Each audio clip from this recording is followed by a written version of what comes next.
Welcome to International Insights, stories from the real economy. My name is Schembri. By early 2019, a Maltese company had become the third largest provider of English language education in the world. With 22 schools spread across 6 countries, EC Language is the living example of a global company with Maltese roots. When COVID-19 hit, the company's business model was shaken. Students could no longer travel to learn English, and the company dived into a crisis never experienced before. Our guest today founded EC Language in 1997, grew it to become a global leader in the language sector, and navigated the company through the crisis.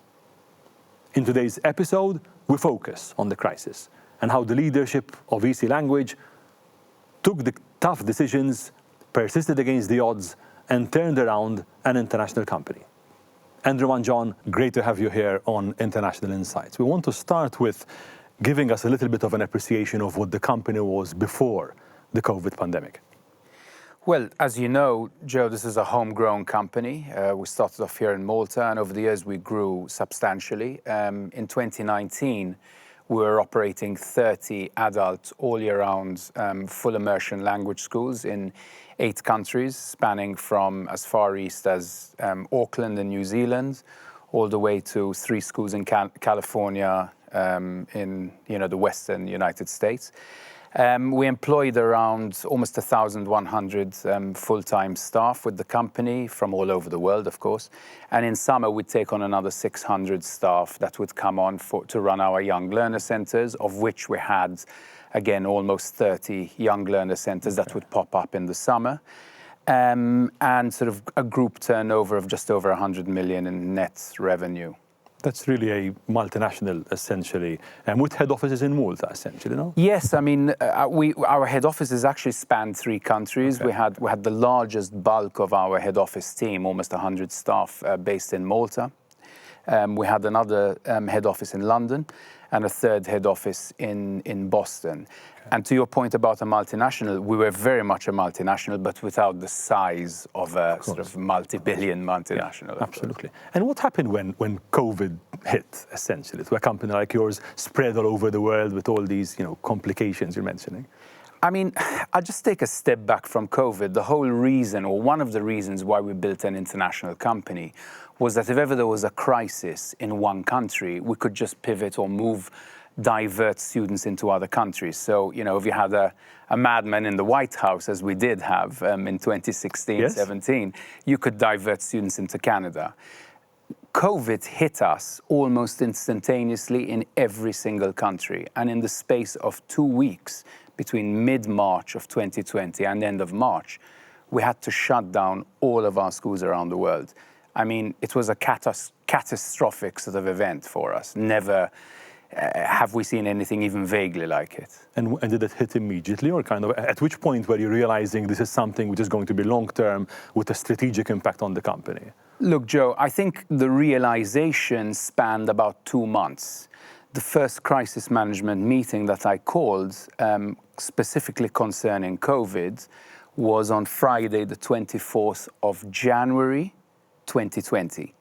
And I remember, at the time speaking to some of our members of our team, our bankers. Nobody had any idea about COVID, but we had offices in China, and our staff were already contacting us saying, listen, there's something really strange going on in Wuhan. Okay. Our numbers have dropped. Chinese students are not coming out of China anymore, particularly where the Wuhan area is.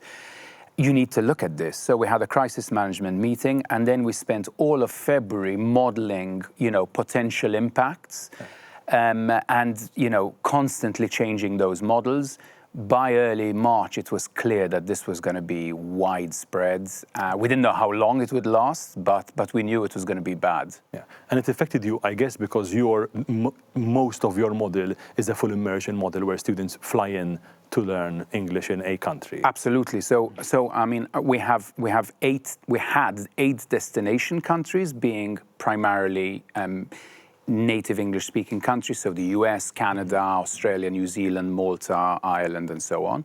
And then we have source markets, so our source markets are pretty much the rest of the world, so coming in from everywhere. So we actually watched COVID move across the planet from east to west. Okay. And what was happening? You were, I guess, laying off staff and downsizing certain areas.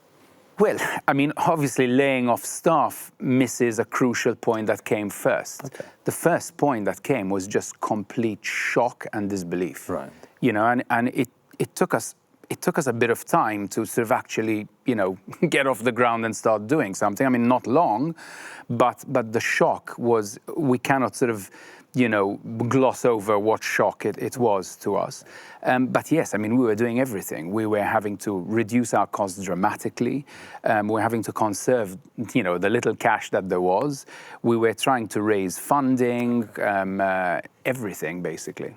Give me a sense of, you know, you as a CEO of the organization, kind of how would it feel, you know, trying to take all these decisions when the landscape is changing so much, essentially? Look, it probably took me about 3-4 weeks to sort of fully come to terms with what was happening. Right. And it was a very difficult few weeks because I think when that realization really set in that this could be existential, it was an existential threat, you just have to come to terms with it. And then you just get on with it. And you just, you know, you basically start operating. It's fire after fire after fire after fire. And we were putting out fires for the best part of 2 years or longer. So, you know, then it's really rallying your people around you. Okay. It's working with your people. It's just doing whatever you can do to get across this raging river, which we didn't know where the end of it was. Exactly. And how was the situation with, you know, your senior management team, I guess, and what kind of initial decisions were you taking to essentially try to steer the ship in some direction? Look, I mean, our first major concern, which was immediate, was we had 6,000 students in our schools around the world. They were with us when COVID was breaking. They were with us when the initial government announcements came out shutting down schools. The first one, incidentally, was our school in Dublin, shortly followed hours later by Malta that shut down, you know, all schools. And then it just moved across the rest of the globe. But, you know, the first concern was we have 6,000 students with us. We have 1,000+ staff. You're thinking about people's safety. We had to start repatriating students because, you know, half of them left almost immediately, people wanting to get home. The other half stayed on. We wanted to continue to provide the service to them. So in the space of literally 2 weeks, we pivoted completely from a bricks and mortar face-to-face model to an online model. And our team were just unbelievable. I mean, we became an online company almost overnight. So we continued to provide the service. And then it was thinking about, like, you know, how are we going to stem cash flow? How are we going to stem outflows? How are we going to retain cash? Because, you know, ultimately, it's as you know, it's not profitability that kills a company, it's cash flow. So it was, we were doing everything. We became experts at going out there to find government funding. We had to lay off, obviously, large numbers of staff. We had to sit down with 28 landlords around the world, from pension funds to individuals to, you know, nice people and really horrible people. And, you know, we had to sort of renegotiate terms on our rental agreements. We cut costs. All of us took massive haircuts in our packages. I mean, you know, I went home and, you know, told my wife, "You're now making about twice or 3 times that I'm making," and it was the opposite way around before that. So, you know, we just had to do everything. It wasn't one thing, Joe. It was a whole storm. And what was the impact on, I guess, the morale? People, you know, stood up to the whole thing, but at the same time, I guess it had an impact on the way the way people thought and functioned. You know? Yeah.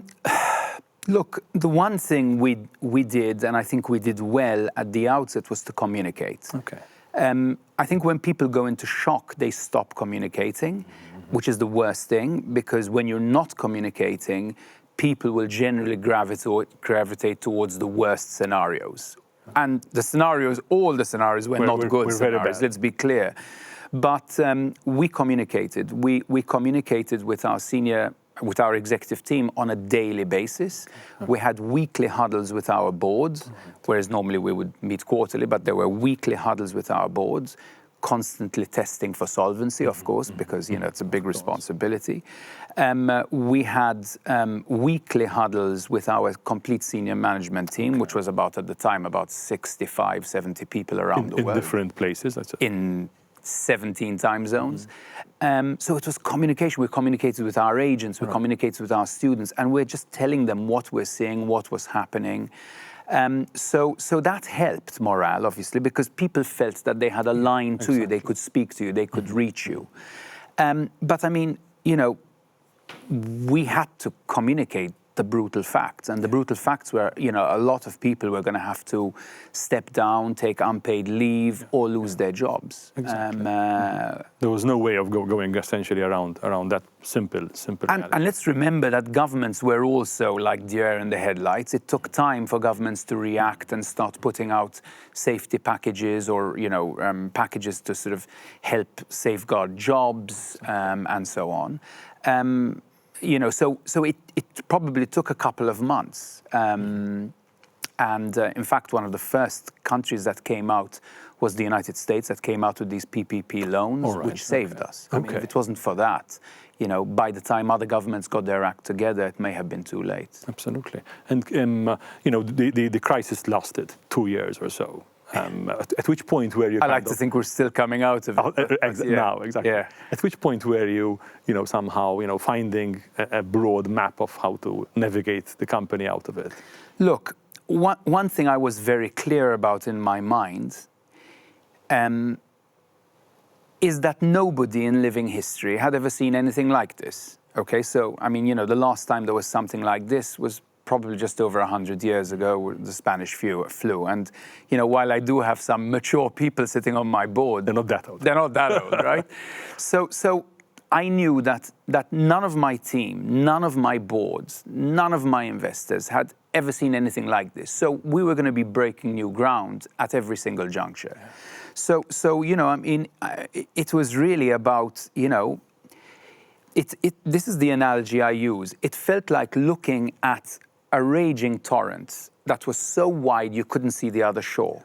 And all you have is one stone in your hand, and you can throw that stone into the water and step onto it.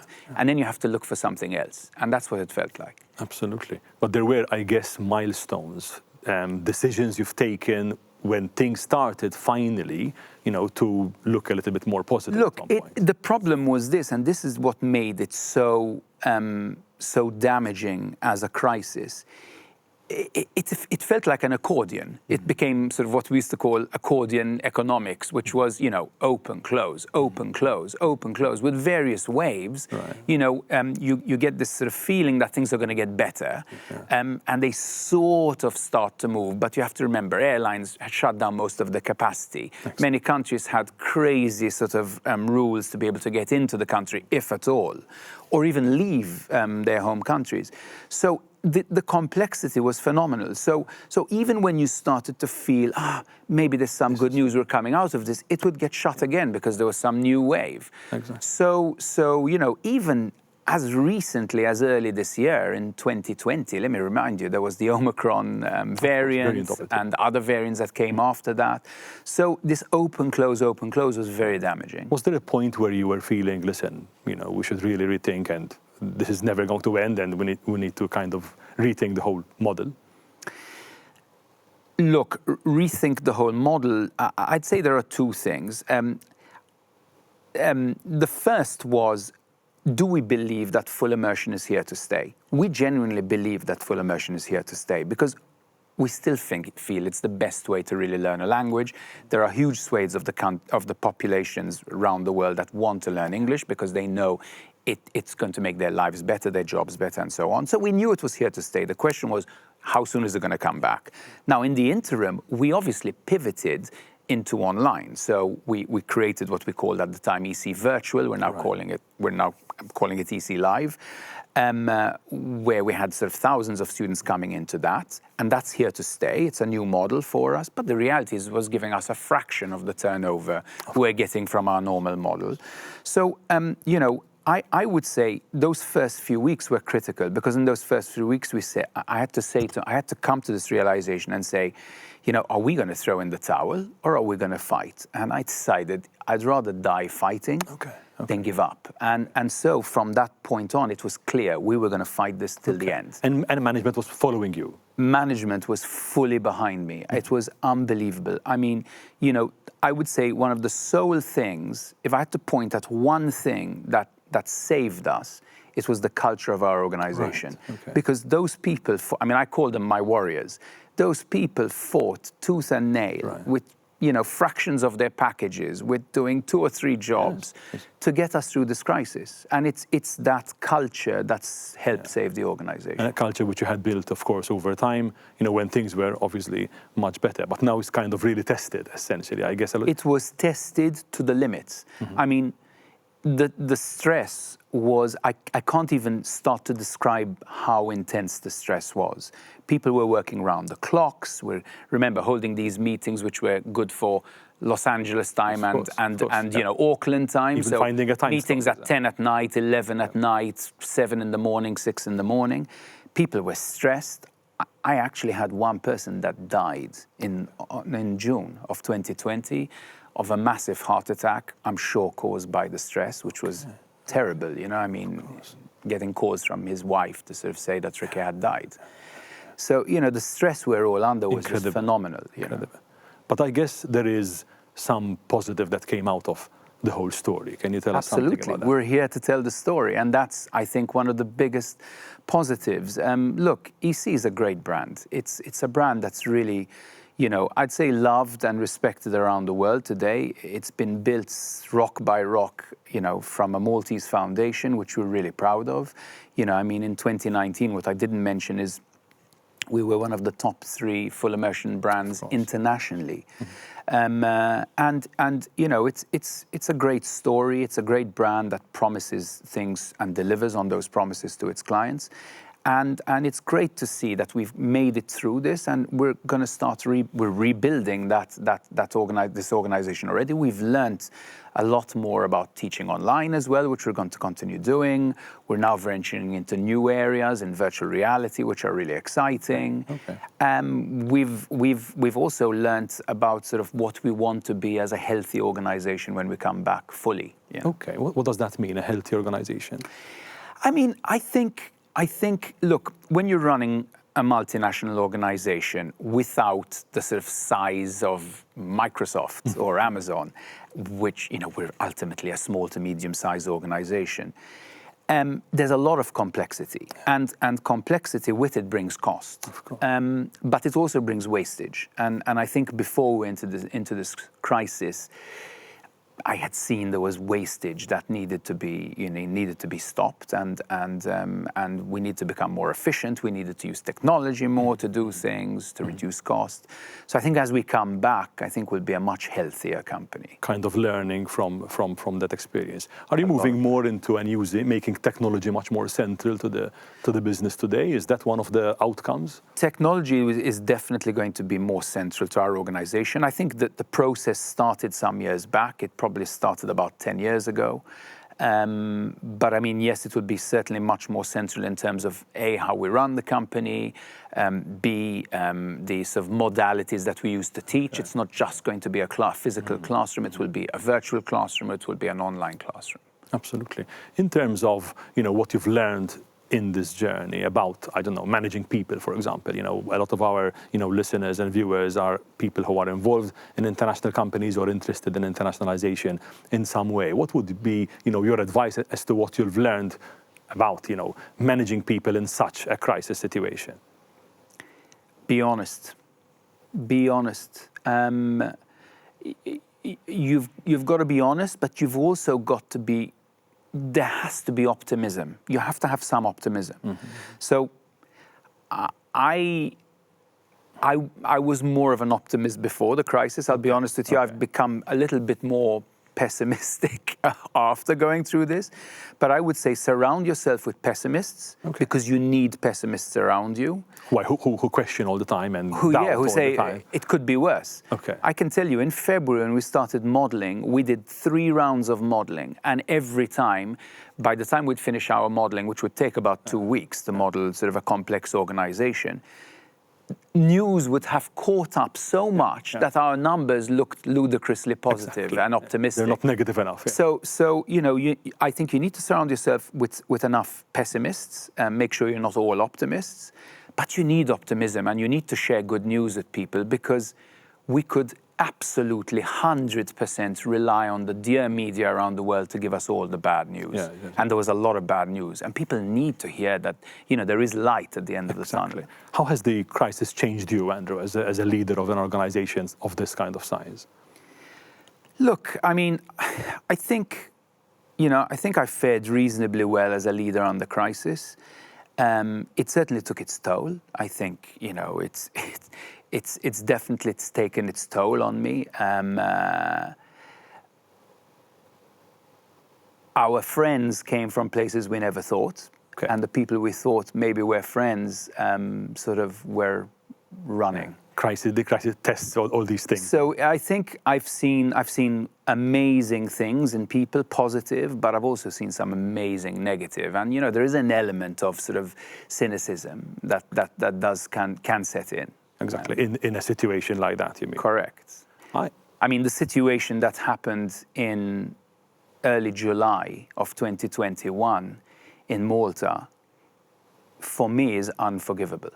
How a country that was weeks before going out and offering vouchers and making a big noise about vouchers for people to come to Malta, and people flocked to Malta because it was one of the only open places, properly open. And then we got a little blip in COVID numbers, and we were unceremoniously shut down 1 week or 1.5 weeks into our high season as the only industry in Malta that was shut down. Exactly. For me, that's unforgivable. Yeah, that's something you did. And the whole industry realizes that was unforgivable. I imagine so. And many people were off running. I mean, I think other industries that hadn't been shut down, which was pretty much most of the country, I think a lot of people were scared to sort of stick their head out of the parapet or above the trench and say, you're treating these people unfairly. Exactly. One last question I have, Andrew, for you is, again, for people who are, companies face different kinds of crisis, okay? Not of this magnitude, hopefully, but other forms of crisis. What would be your, 3 words of advice as to how a CEO or leader of an organization should face, a crisis in principle or in tactics, in whatever level you want? Very simple. Never, ever, ever, ever give up. You have to keep hammering away. Andrew, thanks for sharing with us your experience of navigating a company out of a crisis. That was Andrew Mangion, founder of EC Language. If you found this podcast useful, we have others on innovation, on nurturing talent, and on what we can learn from sport, amongst others. You can find them on Spotify under International Insights or in video format on YouTube. These podcasts are produced for TradeMalta. They are made possible through the assistance of HSBC and their international business financing solutions. We get technical help from Studio 7. Thanks for being with us.